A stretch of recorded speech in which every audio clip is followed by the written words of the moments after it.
and welcome to Square's one and only radio station. I'm your host.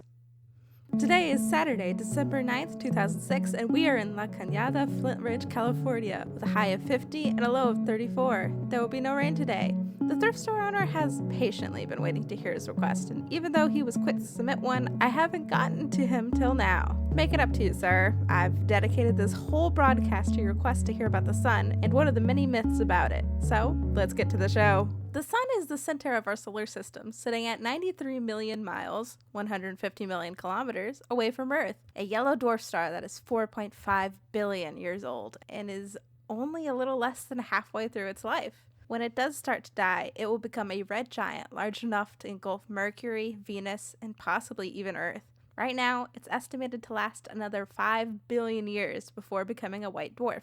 Our sun is one of many stars in the universe, and compared to other stars, it is average size. That being said, compared to Earth, that is still massive. With a diameter of around 856,000 miles, 1.4 million kilometers, it would take 1.3 million Earths to match its volume, and 330,000 Earths to match its mass. Now, to say that the sun is hot is an understatement.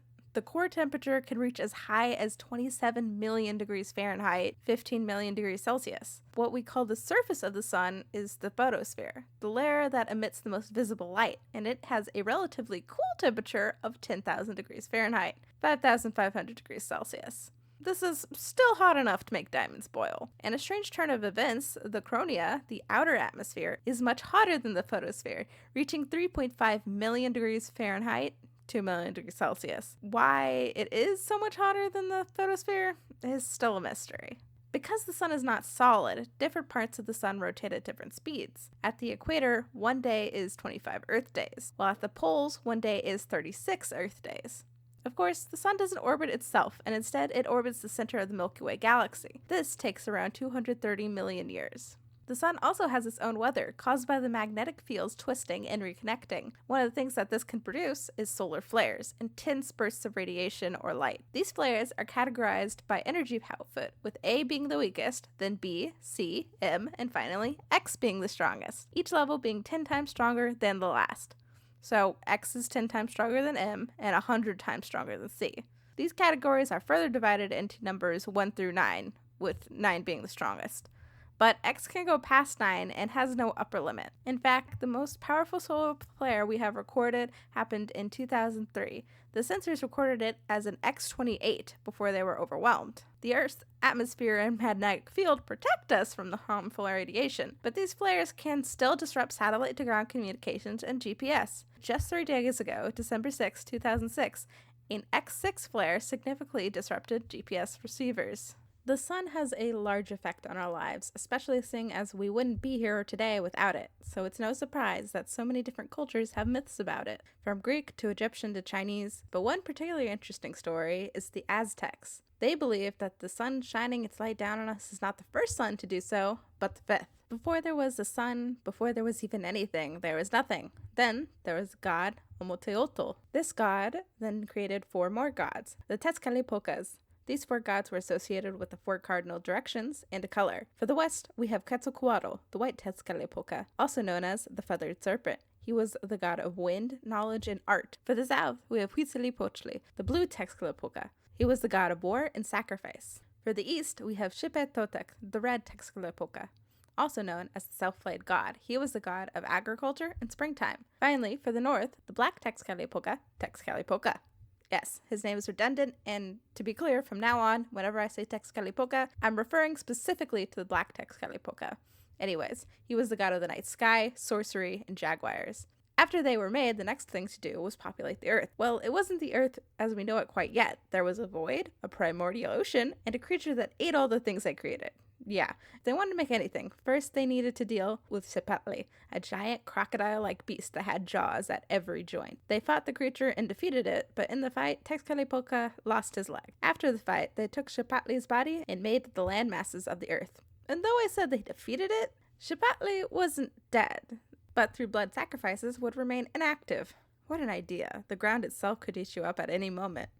Well, I guess that's not impossible. There are earthquakes and sinkholes that could swallow you right up. The land was then populated by a race of giants, but there was something missing, a sun. So Tezcatlipoca was chosen to be the sun. Through the unlucky combination of his injury and the fact that he was a god of the night, he was but half a sun, producing only a dim light. But he did his job. Eventually, Quetzalcoatl became jealous of all the attention Tezcatlipoca was getting and knocked him out of the sky with a stone club. This angered Tezcatlipoca so much he rained down jaguars onto the land. This ended up killing the giant race, and Tezcatlipoca stepped down from being the sun. Quetzalcoatl became the second sun, and a new race of humans was made, and this time they were the size you would expect humans to be. As time went on, the humans became violent and stopped praying to gods. This angered Tezcatlipoca, so he turned them all into monkeys. When Quetzalcoatl saw this, he grew angry that all his humans had been transformed and swept away all the monkeys in a great hurricane. Only a few monkeys survived by hanging onto the tops of the trees. That marked the end of Quetzalcoatl's turn being the sun. Tlaloc, a rain god, became the third sun, and once again a new race of humans was made. But his wife, Xochiquetzal, was seduced by Tezcatlipoca. Tlaloc was heartbroken, and in his grief, he stopped answering prayers for rain, causing a drought. Of course, people kept praying, and even praying more as the drought continued. The prayers began to annoy Tlaloc, till he decided he would finally answer the prayers. But the rain that swept across the world was not water, but instead fire. That killed the human race yet again. A new human race was made, and Tlaloc found a new love, Xochitlicle. She was a water goddess, and she also took his place as the fourth sun, the sun that loved humanity the most.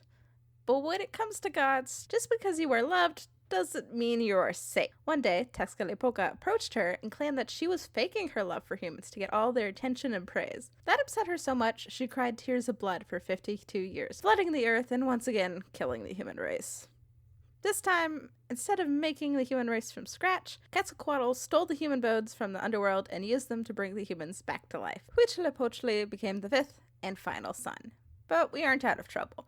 The moon goddess and the stars became jealous of Huitzilopochtli's bright light and began chasing him in an effort to destroy the sun. It is said if they ever catch him, the human race would once again be wiped out by an enormous earthquake. Well, I hope that never happens.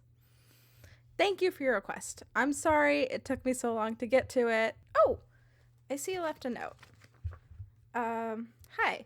It has been a while since we got a new resident of the square. I hope your time here has been pleasant. Oh, that's really nice of you to say.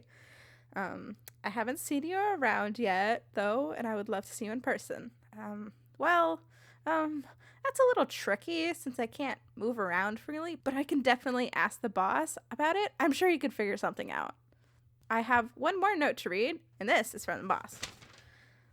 To the bookstore owner, you have yet to submit a request. This is a mandatory activity. You have till Monday to submit a request. If you do not comply, I will see this as a sign that you wish to terminate your contract and cease living in the square. This is your final warning. Listen, I know it's not nice to be forced into an activity, but I will try to make it as entertaining as possible. I do look forward to hearing your request. Oh, one final announcement. Tomorrow is going to be Halloween, so get excited because I have a special episode planned. Until then, you'll hear from me again yesterday, today, tomorrow, and the rest of your lives. Goodbye!